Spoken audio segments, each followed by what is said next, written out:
going on YouTube? This is SEL0320. What's up, everybody? This is Joe Johnson 030. Representing JVS. We are back for a brand new I already know what it is. That review. Season 2. This is episode 7 and 8. Episode 7's name is Semper Fidelis. And episode 8 is Guilty of Sin. We're going to be really quick with it. We're going to give you what our perspectives were on both of these. So for the first one, Semper Fidelis, episode 7. I actually really liked it for a lot of different other reasons. It wasn't a lot of like action set moments. There were some really cool moments with Elektra and Daredevil when you actually get to see them under the cut. You know what I'm saying? Specifically the end of it, like it kind of left me with this like, what is really at stake and who's the real enemy that we have not seen yet? You know what I'm saying? But really, to me, who really shined in this one was Foggy, and his ability to take over the situation as a lawyer, as being a partner, and even with Karen trying to, you know, simplify and understand how to help motivate Foggy to get this case solved, because everything is all the chips are laid against them. You know what I'm saying? And it's like Matt, he's dealing with all these different kind of repercussions of reacting and interacting with Elektra. And I really liked the dynamics more with Foggy and what's going on with the courts, even though it's a really slow down episode. It wasn't a lot that was really going on. What were some of the things you liked about episode 7? Man, this episode was pretty great because, I mean, because was it Matt? He's going off with Elektra, and basically, he's sacrificing a lot of time with her versus a lot of time in the courtroom, which is like the biggest case they've ever had. Anything? that's pretty much like the sum of like this episode, so to speak. But it was just interesting to watch. Yeah. Cause like they find like this giant hole in this like pretty much compound, and it was just like, spoiler alert. What is that? You know what I'm saying? And so it doesn't say much. It doesn't say much unless you actually see it. Yeah. We don't even know what it is at this point. Yeah. We don't even know what it is. So. Yeah. As far as the cinematography and the way they actually shoot the episodes, all of these have been a step up from the first season. Even the action set moments, because there was a moment that was with Elektra and with Matt. They were in like the train yard, and I thought that was really well done. The simplest of things I saw, you know what I'm saying, and they capitalized on them, and there's ramifications every time they get into a fight and an engagement. But even with that, Matt is letting his guard down a lot, and you know, and it fuels into the next episode we're about to talk about. But what would we give this episode for episode 7? What would we give it as a rating? For me, I'd probably give it an 8 out of 10. I thought it was a decent episode. It wasn't anything really big that happened. More so, the next episode was way bigger for me. I think that's the thing. What did you think about as far as rating for episode 7? I would have to give it an 8, primarily because of I was really pleased with, like you had mentioned earlier, pretty much Foggy? Foggy. I was lost his name for a minute, but how Foggy, you know, pretty much took control of the whole courtroom situation. How he spearheaded that in Matt's absence. So that watching him and Karen like tag team and work that issue is very suspenseful. As far as like, you know, what's the ruling going to be? Yeah. Yeah, it really goes to a head, and so both give that an 8. So episode 8, ironically, is Guilty of Sin. Episode 8 to me was a even far superior episode because there was so much that was happening. It almost felt like 2 episodes in one. Because of the fact of it picks off right. Spoiler alert, if you haven't seen episode 7, episode 8, make sure you go take this, put it in your watch later, come back to it, because we're about to go into some spoilers from episode 7. So, like Joe has said, one of the biggest things that happens at the end is they find this huge hole that has no end to it. And they know that the involvement of it is the hand that's at work. And all of a sudden they get attacked. And all these different things happen. Like their lives are literally in jeopardy. You know, specifically Elektra's. Because of the fact of Matt's ideals and his beliefs in non-killing. Like she is a lethal killer. She's not necessarily a lethal fighter.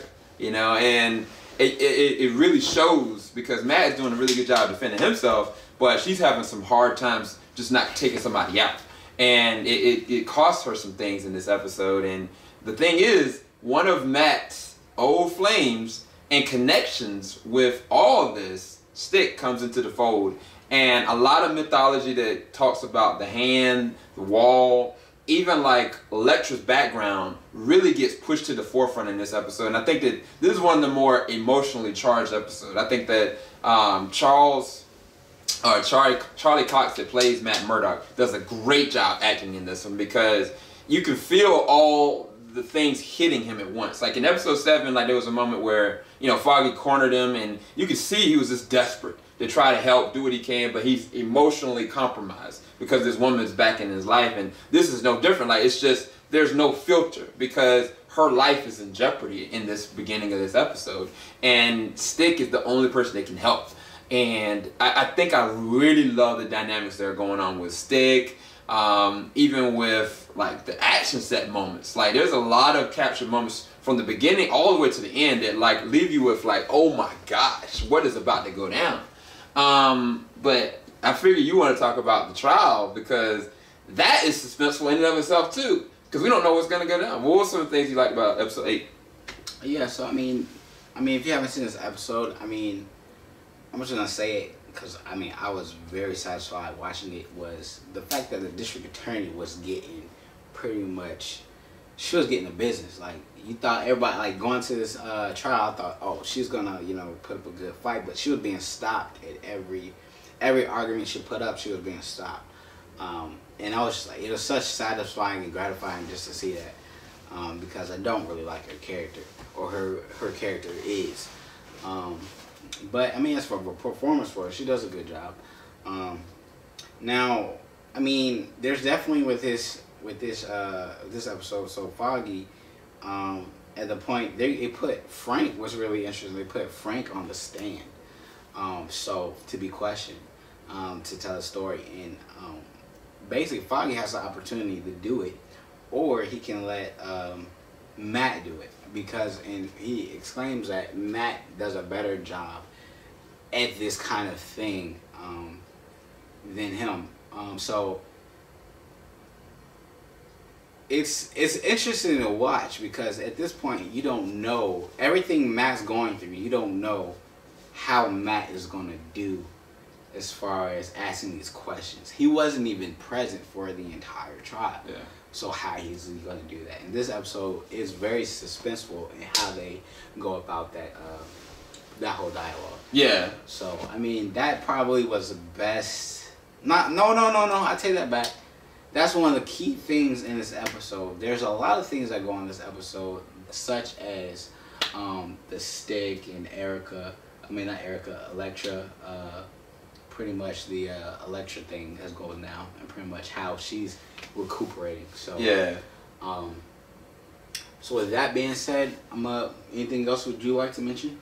I mean, it's just the thing about this episode is there's so many twists and turns that to me this upgrades this episode instead of it being a 9 to a 9.5 because of the fact that I did not see the end coming. Exactly. I did not see the case, like the way that the case ended and the way that things got positioned. Even on Matt's forefront, and even with his relationship with Elektra, there's a lot of revelations that come out of this episode that I did not see coming. And so for me, it was an instant 9.5. I cannot believe how this episode ended. Yeah. We thought that, you know, Stick was just one of the things that were one of the biggest things. As we just tipped the corner of the iceberg. I mean, a lot of people, this episode does not turn out how I expected. I'm not saying that as a negative. I say that positive. Reason why, only the reason why it's negative is because I feel like a lot of the characters in this episode got shafted. I honestly felt bad for Stick. I felt bad for Stick. I felt bad for Stick. I felt bad for Matt.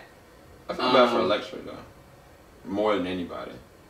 I can't say why. Yeah, but yeah, I felt bad for Matt, Stick, and who else? I feel bad for Frank as well. Oh yeah, man. No, I don't. No, I feel bad for freaking. I feel bad for everybody, to be honest. Like I'm just like, and it's not necessarily anyone's fault, but it's just all circumstantial. It's just a bad situation to be in. So what will you give this episode as a number? Oh, dude, I have to give this episode probably, dude. Oh man, that's tough. Storytelling wise, I'd have to give it a 10. Storytelling wise and dramatically, I'd give it a 10. Yeah. So you just give it a 10? I'd give it a 10. Okay. Just because it took some turns that I was not expecting at all. I mean, just the way that it ends, like it sets a whole different tone for the rest of the series. Exactly, for the rest of the series. So we gotta go and get some food. Episode 8 is a definitely pivotal episode. And we gotta go recoup because we're sleep deprived. We'll be right back and look at episode 9 and 10 for y'all. Keep it locked. Acting up. JVS, we ain't gonna stop. We'll talk to y'all soon. Peace. Yeah.